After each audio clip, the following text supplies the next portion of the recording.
Previously, Korean women weren't aware of the derogatory language men used about them.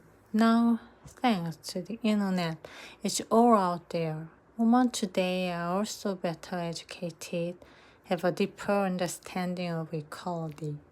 You are seeing a generation that chooses to resist. 2018 marked the beginning of the 4B movement, which began with the anonymous Twitter post. We settled on for principle, which is not doing for thing. In Korea, these contexts are very, very overrepresented in women's life, so that's why we wanted to get rid of this for thing, to find a breakthrough. That was enough to kick off a revolution. Where had South Korea's rigid fixation on gender roles come from? Up until 2008, the whose system designated men as the legal head and sole authority of the family.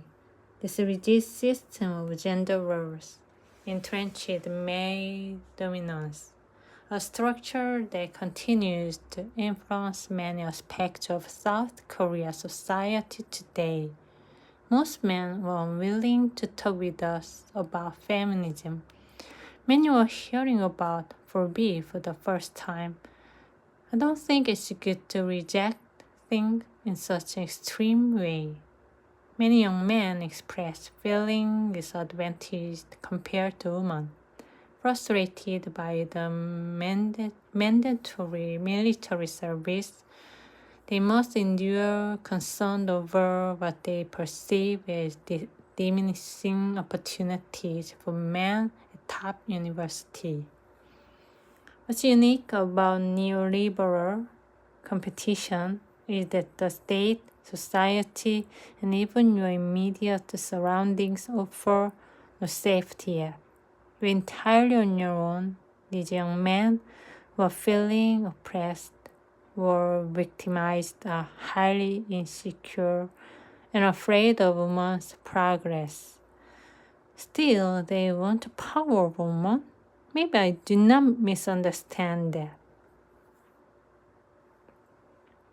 Previously, Korean women weren't aware of the derogatory language men used about them.